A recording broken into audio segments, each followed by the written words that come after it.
Fiji week, played them a couple of times. What's that sort of defining thing about Fiji that just makes them so special, and what they've sort of brought to this competition?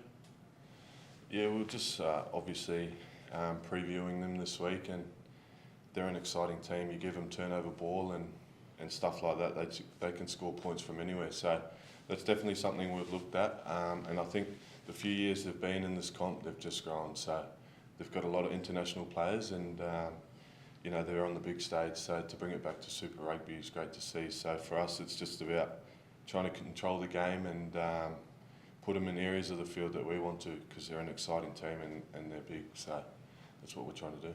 Last year, the team in Fiji nearly pulled it off, nearly were the first team to sort of get that win.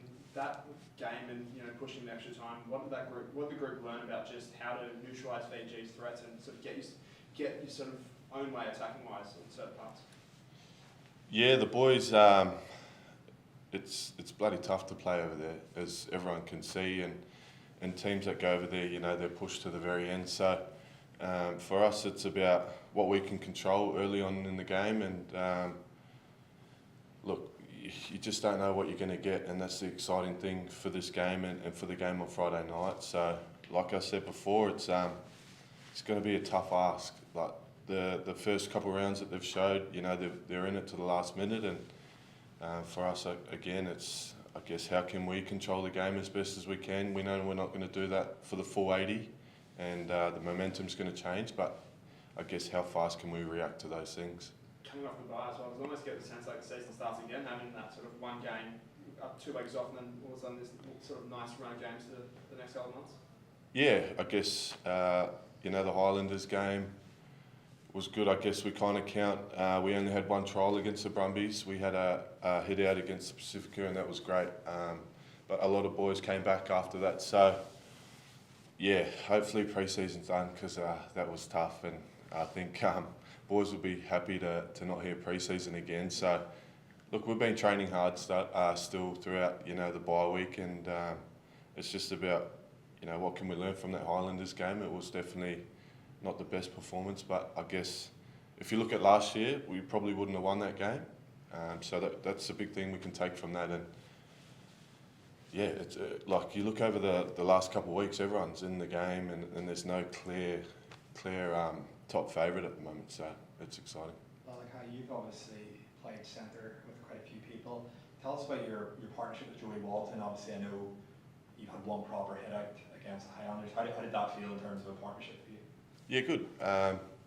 Joey, he's an awesome player, and he always wants to get better, and he's only going to get better. So for us, it was, I guess, we're trying to tee, like, there's so many centres in this group at the moment, so everyone's gunning for that spot, and for us to be able to do it together. Last year he was at 13 and I was at 12, and in the first round I was at 13 and 12, so no, it's great. You can always rely on Joey, and he's always one that will play till the 80th minute and give us all, so yeah, it's great.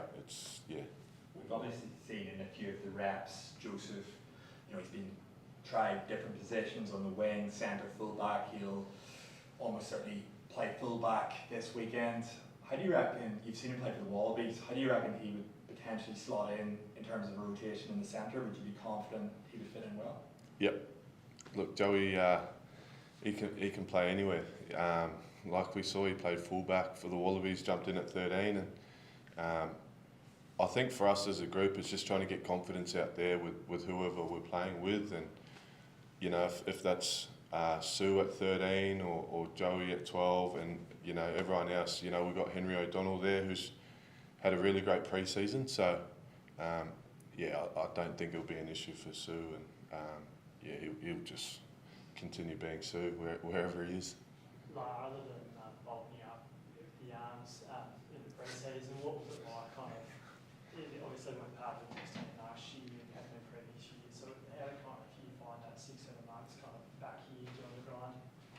Yeah, it was first pre-season I've done every day for the last, since in the last few years. So it was great. I guess at the start, when I didn't make the Wallabies side, it kind of, I just had to reflect, and obviously I've spoken about the season I had last year, and I wasn't happy, and I didn't deserve to be there. So kind of coming back and doing pre-season and the hard yards and, you know, just grinding and trying to work harder on my game and trying to figure out what I can do this year to rectify what I did just personally for myself to show myself that, you know, it was great. Like, I really think what I did in the pre-season set me up really well. So now I just got to go out there and do it when it matters. Yeah, the unfortunate tip tackle for Manly. But Yep. did you have much communication with Joe around that time or much throughout the season at all?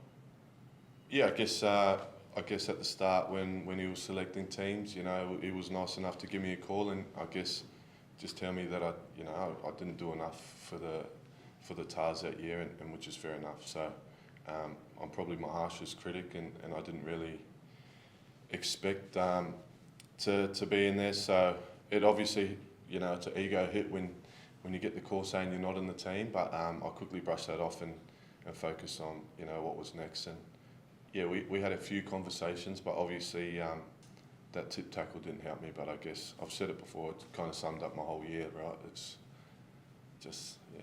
Was there any bits of feedback in particular?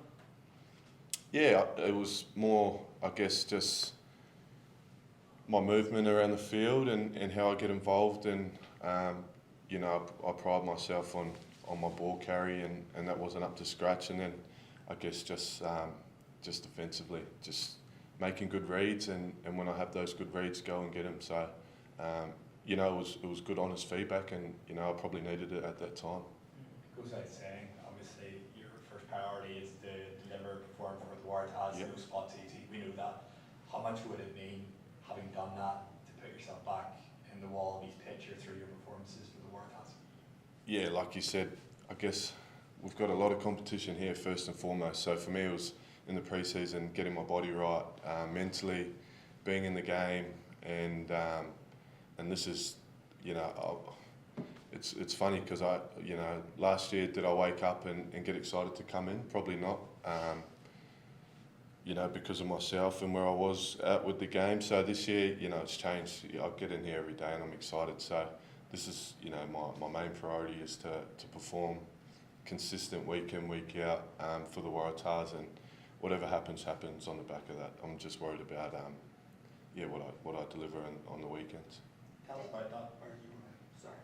Dan said he thinks we're probably in the best shape of your career. Is that something you feel has come off that spending an entire pre-season here and really focusing on that? Yeah, definitely. I think all the boys in there are probably in their best shape that have started from day one.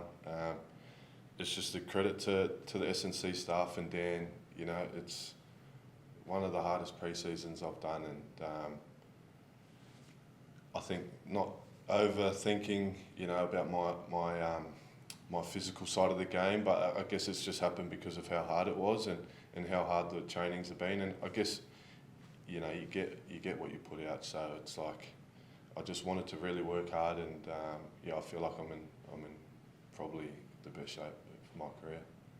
You mentioned obviously, you know, you're sick of talking about it, I'm sure, but the mental difficulties of last year. Tell us about just, I suppose, appreciating every day. Like you were talking about when you come into training, even pre-season when it was difficult. When you ran out against the Highlanders, is there just completely different outlook on rugby because it nearly got taken away from you? Yeah, definitely. And I think,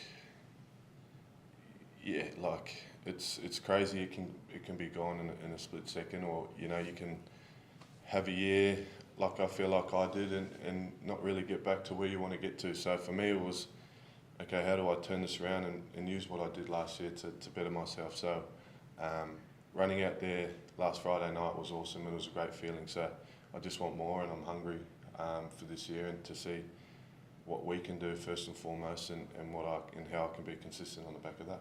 You've been here since 2018, quite a while. You're a senior player, still young, but a senior player. In terms of what you went through last year, do you feel that makes you a better leader off the field? So when young fellas, whether it's Joseph, whether it's Joey, to come up, does that help you to that experience to just be a better leader? Yeah, I think so, and I think it's also about being appreciative of where we are, and we have to get to know a tar, I think, every Thursday, get to know a little bit about yourself. And I was up, and I kind of just talked about it's not going to happen straight away, and if it does, that's great. But majority of the time, it's about enjoying the process, and I guess just enjoying every little moment. And I know it's hard because everyone in here wants to play, and I guess it's like the same in every other team. But it's okay if you don't get selected, that's all right. You know, what can you do to help each other out? And you know, when your time does come, then you've got to take it. So that's probably like the biggest learnings I've taken. And if you fall out of love with the game as well, that's fine. Then, you know, strip it all back and find what you do love about it, and just run with that. Do you think that's changed you off the field as well? Just almost, it's like that stoicism of you can only control what you control and live in the present. Do you think that just from what you've been through, that's you can never look too far ahead in your life as well? Yeah, definitely. I think if you look too far ahead, you forget about what's just in front of you, you know. So for me, this year it's all about just being consistent and making good habits on and off the field. And yeah, like I'm pretty lucky. I've got a family at home and 2 young kids that kind of, as soon as I get in the door, I can't really think about footy. So it's trying to talk to the young boys as well. What can you do away from footy that when you come back in you feel refreshed? Because sometimes if it becomes, you know, the same and repetitive, then you can get over it pretty quickly. Thanks, Oliver. Thanks so much for your Thank time. you. Appreciate it.